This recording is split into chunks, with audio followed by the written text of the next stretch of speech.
Welcome, everyone, to Evolving Together with Christine Labbé, beyond the diagnosis into a new realm of possibilities. Your child deserves to be seen, heard, valued, and celebrated exactly as they are. Hi, I'm Christine, founder of Evolve Movement, a pediatric neuromovement practitioner, conscious parenting coach, and author of Our Superpowers, celebrating differently abled kids and their siblings. I offer new insights, understanding, and expansion that empower you to support your child in a way that is aligned with their soul's potential. You are not limited to the stories you've been taught to believe. You can write your own narrative. It takes 28% of parents with a neurodiverse child to awaken and advocate for change to start seeing progress. Be the change you want to see and take the first step towards a new future. Evolving Together starts now. Welcome to Evolving Together, where we delve into the possibilities beyond your child's diagnosis. I'm your host, Christine Labbé, and today we're going to talk about why I created this podcast in the first place. And that is to empower parents to begin to shift their perspective so that they can start creating a new narrative for themselves and for their children who have either a neurodiversity, who have a disability, or who have complex medical needs. Now, part of this is the conversation about the parent and their own healing and the correlation between the parent doing their healing and the child being able to progress in a way that is in alignment with where they are meant to go. And this is really important because this, in many ways, is aligned with joy. It's aligned with intrinsic motivation. It's aligned with gaining a sense of identity that is true, as opposed to a sense of identity that is false. So how we would describe a sense of identity that is false is one that is imposed on us. So our children, imagine them growing up in a world that sees them as broken in some way. Now they grow up being reminded of their brokenness constantly through medical appointments, through various therapy appointments, and so forth. And so they begin to view themselves through a certain lens because that is what is taught to them. That is the message they are getting from the outer world. Think about this. Our children, when they're born, they don't think they're broken. This is something that is learned, right? So when we can begin to take a step back as a parent, and we really start to look at how the environment is influencing how we're viewing our child, first, and secondly, when we came into this journey, how we viewed this journey and how we viewed our child, how we perceived disability, what we thought of neurodiversity, what we thought of complex healthcare needs, and what that looked like, because most of us will already have a bit of a story or picture in mind of what that looks like based on what we've learned.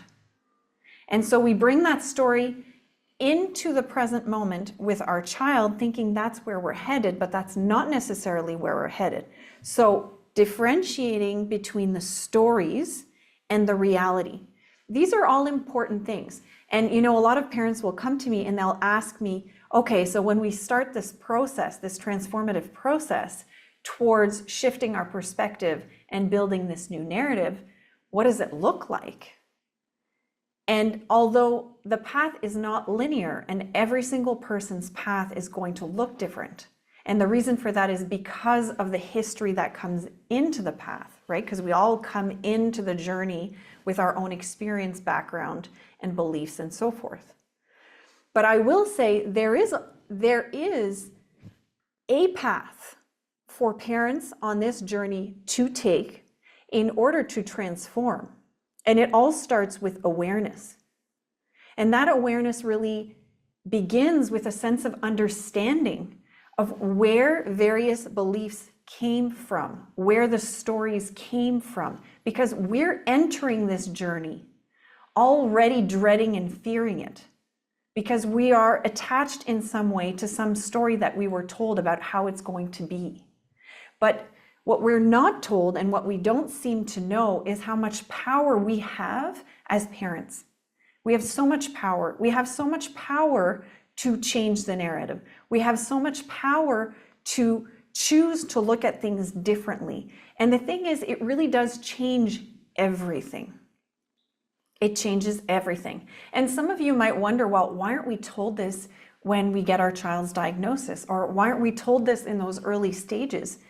And the reason is because emotional support is not widely offered in the way that is going to be helpful in the long term for parents in those early stages. There might be support with social services.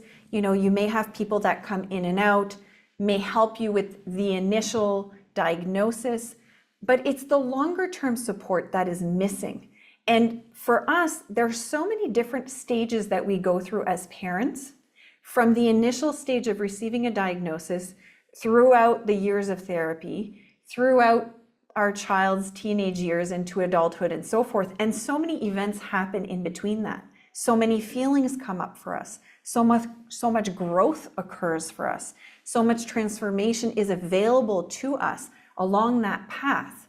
At the same time, if you think of a lot of the parents who have children who have high medical needs, then we bring in the whole aspect of trauma, which trauma can occur for many parents in many instances. But if we think about visits to the PICU or admissions to hospital, this can be very traumatic for parents.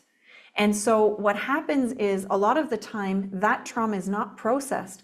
So imagine a parent who's wearing a backpack and they just keep stuffing it with all of this trauma, all of these negative experiences, all of these heavy feelings, all of these fears, all of the worries. Everything is just being packed on into this backpack, and it gets really, really heavy. Really, really, really heavy. And it only makes it more difficult for a parent to be able to navigate on this path with peace and ease. Makes it so much more difficult. Imagine if you're carrying this very heavy bag, how much it just drags you down. So when we start to unpack that bag and we start taking things out of it, well, we feel a whole lot lighter. And then suddenly we see things very differently. You see, because that bag also fogs our perception of reality. So when we start to take those things out, it really clears the lens so we can start seeing things so much more clearly. In addition, we're able to navigate some of the chaotic things that come across our paths with so much more ease and peace. And I say this because there is a lot of unpredictability that comes with this path, which is why it's so uncomfortable for parents. It's unpredictable. That's really uncomfortable. We don't know what the future looks like. We don't know what tomorrow brings. We have no idea. And that leads us into the present moment, to begin being in the present moment and feeling. So tuning into the feeling of what we want in the future, rather than having a picture of what we want in the future. I've had this conversation many times with parents, because sometimes they'll picture their child walking and talking, and they'll picture all those things that they want for their child. And the thing is, sometimes when we attach to a particular story, like for example, our child walking, our child talking, any of these things, any type of milestone, anything in the future, when it's very specific and when we attach to that story and then it doesn't happen, we're so focused on that story that we're missing out on all the other beauty that's happening around that. And we also become disappointed if it doesn't happen the way we thought it would or the way we hoped it would. Right? So it's really important to, instead of focusing on a particular story or a particular vision that we might want to have, is more so to tune into the feeling. What do we want to feel like? So right now, if I'm, the parents I'm speaking to today, if you're feeling overwhelmed, anxious, stressed, you have too much on your plate, you don't know how to navigate, You feel isolated. You feel like you're on the verge of burnout. This is very common, and I'm sure all of you are listening thinking, yeah, that's me, that's me. So many of us move through that phase. So many of us. So right now you're in that state. But what if for a minute you tried to tune into the kind of feeling that you want? Not one of stress, not one of anxiety, not one of overwhelm. And we'll talk about that a little bit so I can give you guys some tools to come out of that space and explain to you a little bit about where you are when you're living in that space. But to, instead of attaching to a story, attaching to a feeling and feeling into that on a regular basis, that requires us to be comfortable in the being. And I know in our last episode with Cindy, we really talked about the doing and the being, and how most of us are in the doing, and how it really elevates our nervous system, and we end up being in this state of high energy, almost, it's not so much high energy, but just our nervous system is just really not in a calm, peaceful space, is essentially where it's at. And so it's hard to navigate, right? Like I said in our last episode, it's hard to navigate the chaos when your nervous system is not in a peaceful space. And so it's important to start practicing bringing that nervous system back to a peaceful place, recentering, so learning how to recenter. But all of this requires for us to be in the being rather than in the doing. And many people are not comfortable with that particular, this idea of sitting and doing nothing. This idea of sitting with our feelings, this idea of allowing pain to come to the surface, that doesn't feel comfortable. But it is through those practices that we start to allow ourselves space to start feeling into what we want in the future and tuning into the feeling you have inside. Because things can happen outside of us. All the time. So much can occur outside of us that is completely out of our control. The thing we can control is how we navigate inside. So that's why it's so important for parents to understand why we need to nourish that inner space and why it is key. It is the key to completely shifting our experience. And I'm going to talk to you guys a little bit about my own personal story in this episode, because I want to explain to you, the level of chaos that one can go through and still manage to make it out of that, heal, and still live in that place of joy. We've been through a lot with my daughter, and as some of you may know, my daughter has Rett syndrome. She's now almost 11. And I remember in those early stages, I was in complete denial of anything. She was not diagnosed formally with Rett syndrome until she was about 2.5. So initially it was this diagnosis of developmental delay. And for me, that meant there was hope. That meant, there was a possibility for her to be normal, as we would say, normal at that time. I was convinced that I was going to be able to fix her and I was going to be her savior. This is where I was living at that time, and I went into action mode. I became the warrior parent, like so many of you. Brought her to all the therapies, read all the books, did all the things. But during that time, I didn't really connect to her. I didn't really see her. I didn't really know her. I was so focused on getting her to be like everyone else. Like that was the most important thing. Like that was going to save her from suffering, was to be like everyone else, to be accepted, to be included. And what I realized is actually that when a child is separated from themselves to be something that they're not, that creates so much more suffering. And the beauty with our children is that they resist being molded. They don't want to be molded. They can't be molded, in fact. And that is the beauty. That is the beauty that forces us to change how we're supporting them. It forces us to change what we're doing. It forces us to change our goals about where they're going to go. and opening up to perhaps a different way. And that's where the alignment comes in. Our children are not meant to be like everyone else. They were not born to be like everyone else. They were born to go through their own personal, unique experience, and that would be part of shaping who they are so that they could inspire others. It is part of their purpose. The experiences they go through, the way they perceive the world. You see, to others outside of us, it may look like limitations, but most people don't notice all of the beautiful gifts that actually live within these children. Because I would say a lot of people can't even perceive them. They can't perceive those gifts, so they're only focused on the things they can perceive and see. Our children are here to teach us.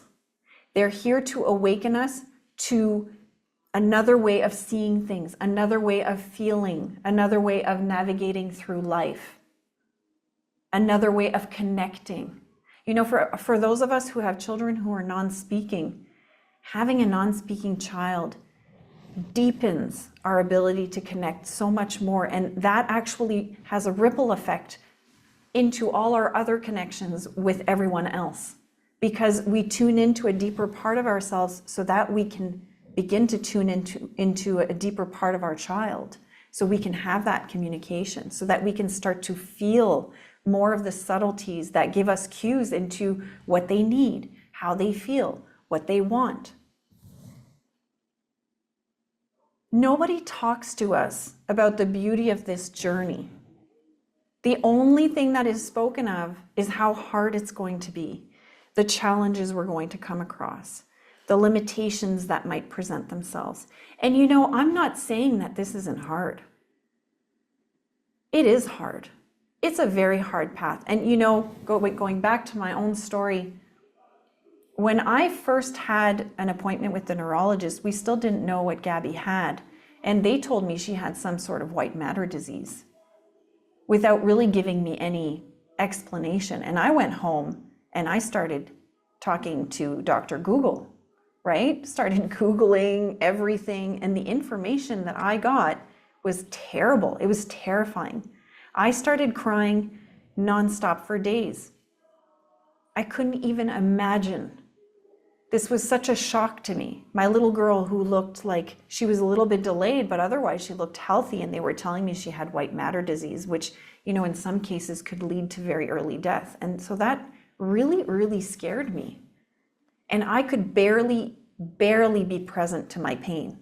I was so good at suppressing my pain. And I didn't stay with it for very long. I went into even more action mode after that. Then I was really pushing for all of the therapies. I brought her all the way to the US, and I'm in Canada.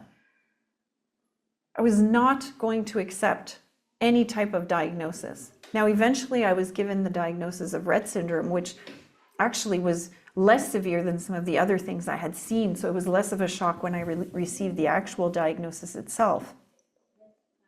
But nonetheless, it's very hard. It's very hard. And I didn't start actually feeling my feelings until I started doing somatic work, until I started getting on the floor and started reconnecting with my own physical body so that I could start tuning into my feelings. And it wasn't even on purpose. I was doing this training, this somatic work, I was doing it to be able to do it with my daughter. I was taking this training to become a certified practitioner to work with my daughter, right? So the intentions weren't even about healing myself. They were centered on my daughter, which so many parents are centered on. How can I help my child? How can I help my child? What can I do to help my child? And we never really think about, well, wait a minute. How important is my own healing in my ability to support my child? Nobody really talks about that. And yet it is the most important thing. Our healing as parents is essential.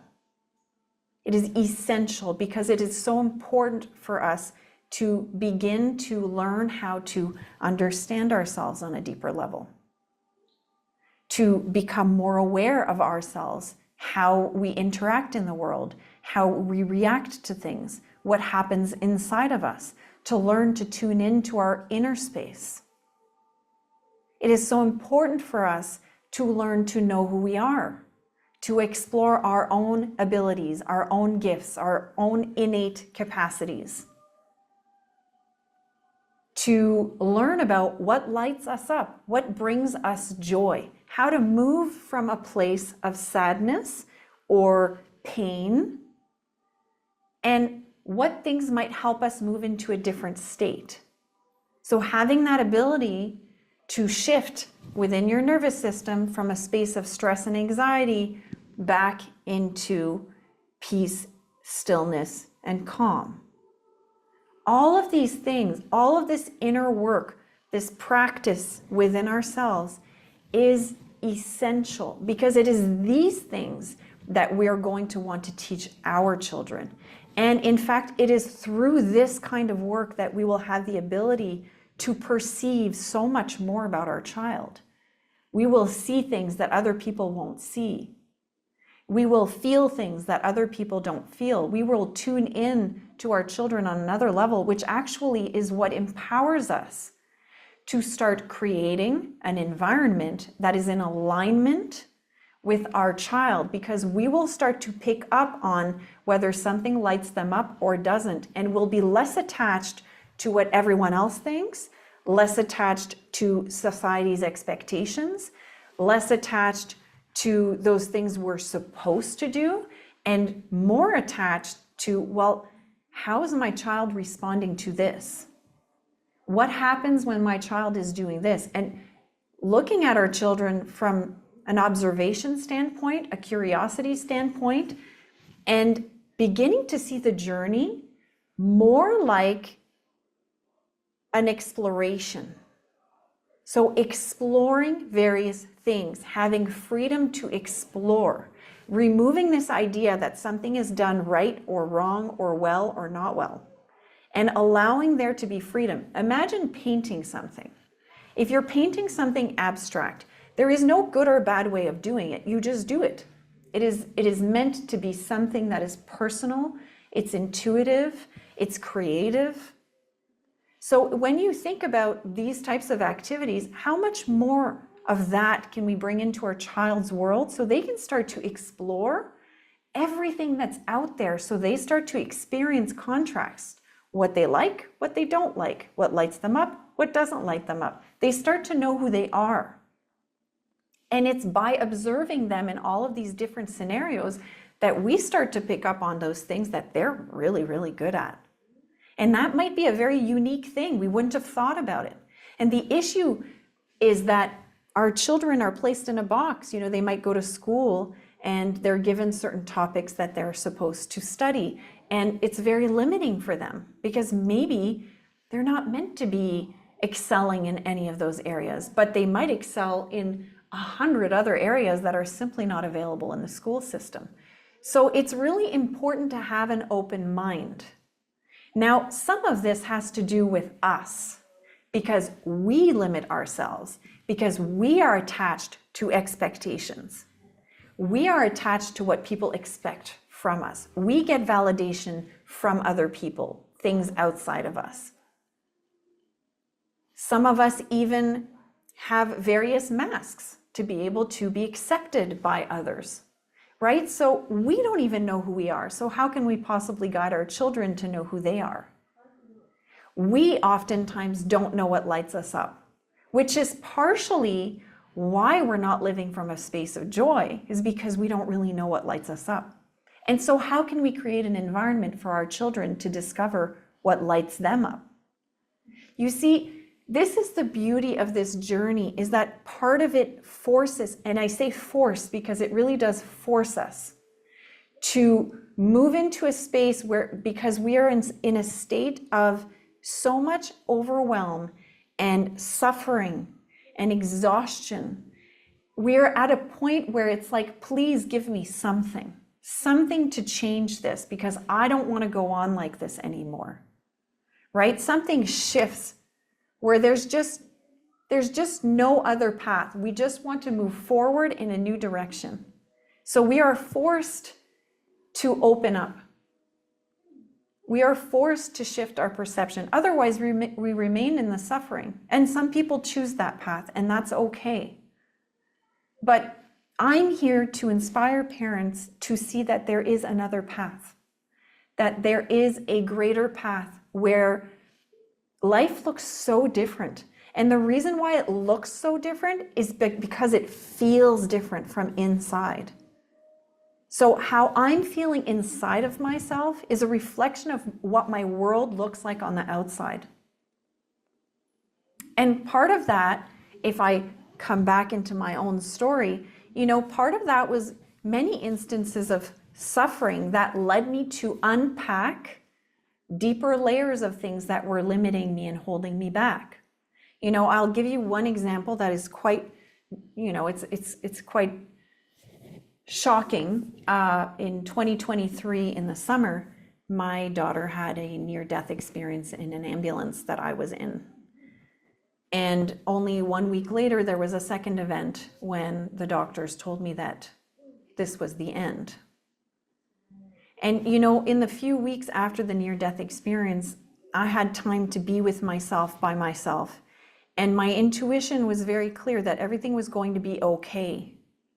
And when I was in those moments of stillness, because I did have to remove myself from the hospital rooms several times to be able to recenter my inner space so that I could show up for my daughter, especially after such a traumatic event, because I felt that I was in a space of PTSD in that moment. Because anytime the monitors would go off, I could feel my entire inner space go into complete panic. It took me a little while to recenter myself, and the only way I could do that was to be in total stillness by myself. Total silence, total stillness, being present to myself, because I could come back to that inner peace that I had within me. And that was the ultimate space of safety. It felt so safe to me. It felt like a warm hug, and it was inside of myself. Do you imagine how empowering it is when you know that you have that within you to come back to that center? And I needed that. So I am so grateful that I practiced many years before that event. Stillness, meditation. I studied the conscious parenting coaching program, which helped me heal so much. Dr. Shefali's work helped me immensely. And so all of this work was done before that event, and it really, really prepared me for that time. Because on the day that they told me on the second event that this was the end, well, it wasn't the end. And when I walked into that room, I remember creating with my own energy this space of safety. I felt peace and safety inside, and I told my daughter, I said, Mama feels safe. Mama is peaceful. You're safe. And she looked at me, and I remember her eyes wide looking at me, and we were lying together in her bed, and it felt like there was this bubble around us. Timeless. I don't even know how much time passed during that time when we were lying together. It felt like hours to me, but I was later told it was only 30 minutes. And I was lying with her in the bed, and I was looking at her, and I was telling her about her own power. But I also told her in that moment that she had the choice, that she could either stay and heal, because she was such a powerful being and she just needed to remember who she was, or she could go and it would be so beautiful as well. And that she had choice, and I had to be present with her and allow her that choice.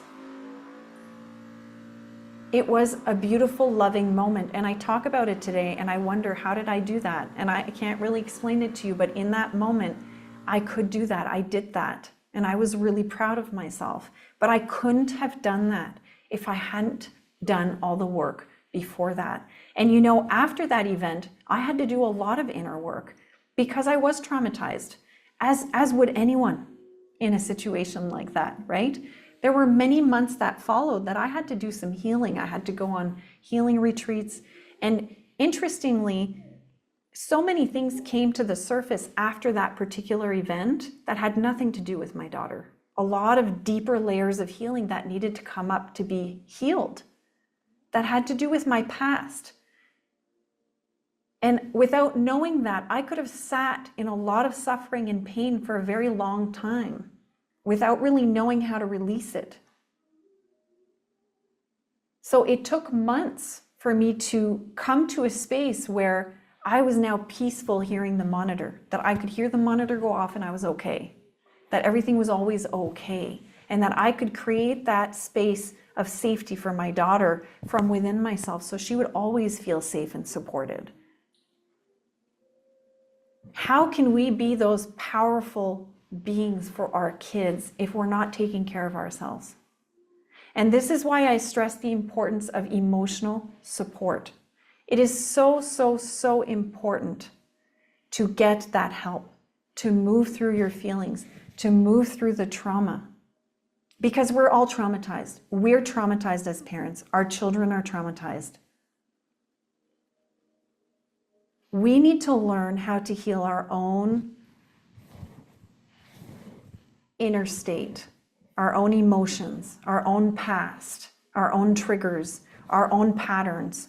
We need to learn how to heal all of that so that we can begin to become that positive influence for our child. We forget that we are models for them. We model navigating chaos. We model finding peace within ourselves.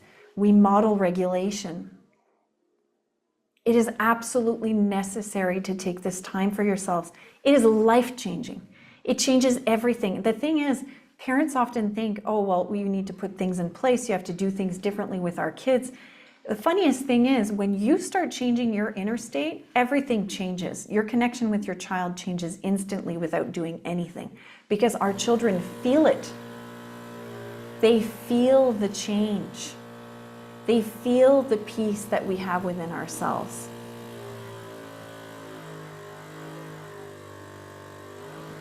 So, for now, I just want all of you to take a moment to think about what you've been doing for yourselves since your child has been diagnosed. What have you done to help yourself, to support yourself? What services have been offered to you? And you know, a lot of this, it's nobody's fault. This isn't something that is openly offered. And in those early stages, we're not told of the importance of moving through this healing. In fact, most of us will deny it and will say, no, thank you, I'm okay, I don't need it. And the reason why we do that is because we're so laser focused on our kids that we suppress our feelings to survive and we just move forward. And it's, you know, I have spoken to so many parents that are in those early stages and they don't think about healing at all. But they're not informed of the importance of it. They're not informed of the importance of healing and grieving. You know, grieving is something I didn't touch on yet in this podcast episode. And that's a whole other piece. It's a whole other layer that's important, because it's important to grieve. We have to grieve the life we thought we were going to have. We have to grieve what we thought our future looked like. We have to grieve who we thought we were going to be as parents. We have to grieve that, because if we don't grieve it, then we can't put it behind us and open up to something new. We have to release that and let it go so something new can emerge. So it's so important to take the time to grieve.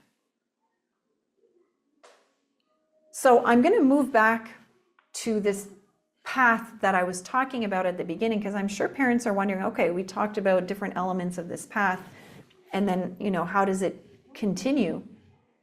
I would say the grief is definitely an important part, and that self-awareness and beginning to really understand where our beliefs come from, where the stories come from. Because it's when you realize that they're actually outside of you that you can start to say, wait a minute, maybe I can decide that I want to believe something else. I don't want to believe that story anymore. I want to believe a new story. We don't realize how powerful we are. And then once we start doing that healing, once we start understanding ourselves more, once we start understanding where our beliefs come from, we start understanding why we took action in those ways, why we did certain things, we can start having so much more self-compassion. That's when the famous phrase that Cindy shared with you in our last episode, "It's so understandable," becomes so important. We are warrior parents.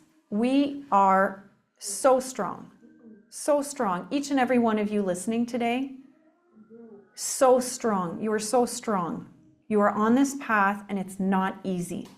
It is a challenging path.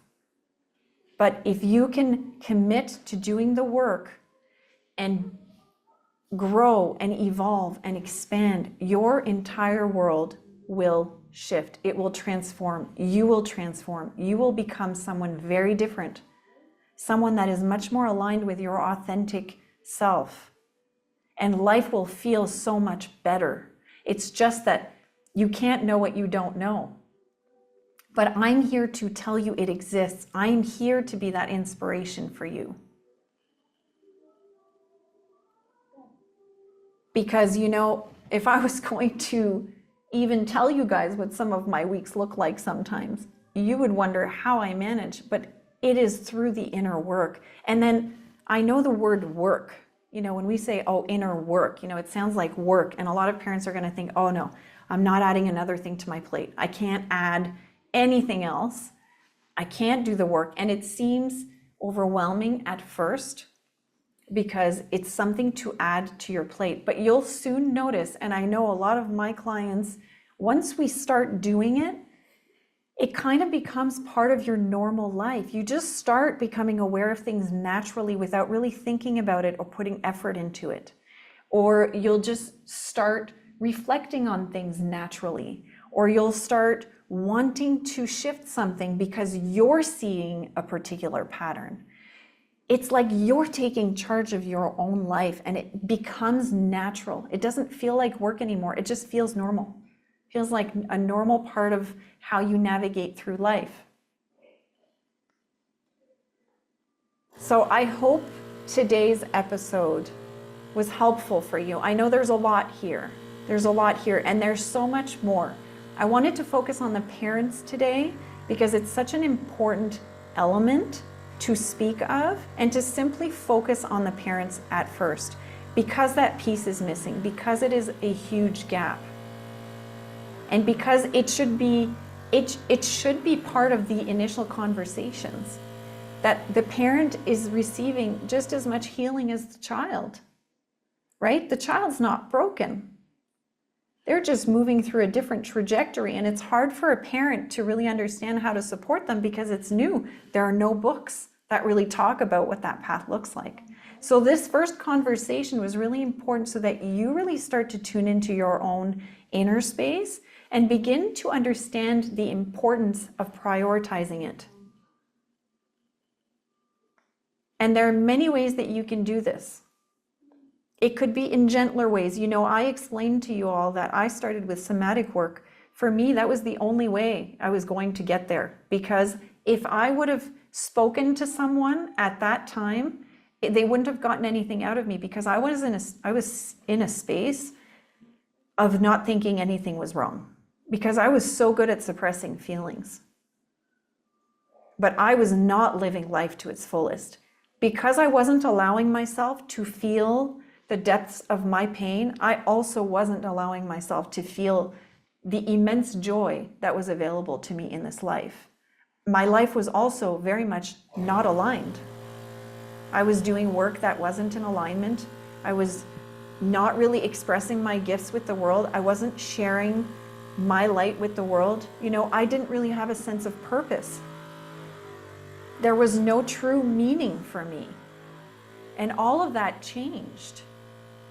But it had to start with the physical body for me. That was the only way. I had to start tuning into my physical self. Perhaps that's because I needed to be more grounded. There are many different reasons why that was the right path for me. It could be very different for someone else. I just want everyone to reflect on what feels good to me. What helps my nervous system calm down? You know, for you it might be yoga. Maybe it might be a walk in nature. Maybe some of you like to go hiking. Maybe some of you like to be by the ocean. the sound of the waves, that is really healing for you. It can look different for everyone, but tune in, explore, find out, and then do that for yourself. You deserve this. You deserve this. And this is part of self-love. And this is another element that we move into later through the transformation, is this idea of radical self-love and acceptance.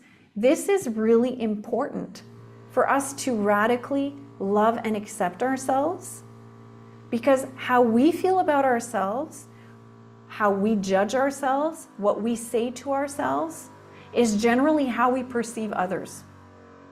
And so if we're seeing all kinds of deficiencies within ourselves, we are going to see our children from a similar lens. So it's really important to start to unpack and differentiate between what's ours and what's not, and really start looking at what is old and doesn't serve us anymore. And this is what I meant when I talked about that initial backpack, that it really helps to lift the veil, that we can start seeing clearly. Well, we start seeing our kids clearly. And let me tell you, these children are absolutely magnificent. They are my favorite humans. They're so beautiful, pure and untainted. There is so much depth in just being present to them, just sitting with them, just connecting heart to heart and knowing what that feels like. I didn't know what that felt like.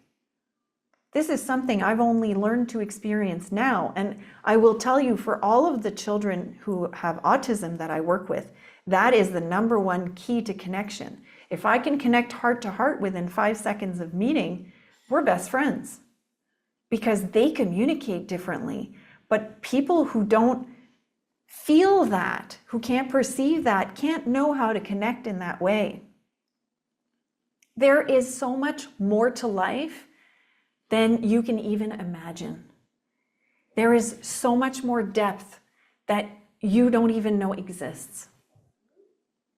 So much more. And it has nothing to do with things, has nothing to do with achievement, has nothing to do with what lives outside of us, has nothing to do with our environment. It has everything to do with what you have nourished and cultivated within yourself. And this is what we want to teach our kids. This is what leads our kids to joy and fulfillment. This is what leads our kids to purpose. Not to be like everyone else, because you know what, frankly, everyone else, a lot of people aren't happy. We have a whole lot of people suffering from mental health issues. So there's something we're not doing right. So why not allow our children, our beautiful, unique children, to help us heal and transform so that we can be a part of that change. So we can be a part of the change that our kids need, that I frankly believe will create a ripple effect and affect everyone. Our kids are here for a reason. They have purpose, so much purpose. Their life has so much meaning. If I think about my daughter, she has created so much change around her, beautiful change. People have transformed. Her presence and existence has created a ripple effect that has helped so many families, so many children, so many parents. Do you imagine? This is the impact of her life, and she's only 11. She's already achieved so much. So we have to think about when we think of achievement, what are we thinking about? When we think of a meaningful life, what are we thinking about? These are all questions to really sit with. So I'm so happy that we were able to have this time together, and that I was able to share these stories with you. And in closing, I just want you to know that there is hope. There is hope. And I know a lot of you are going to be hearing that word, and it will make you emotional, because it's real. It's real. This exists. There's a whole other world that exists beyond this suffering, beyond this overwhelm, beyond the burnout. There's a whole other world. It is there. It is waiting for you. Thank you so much for this time. I'm sending all of you so much love and healing. Until next time.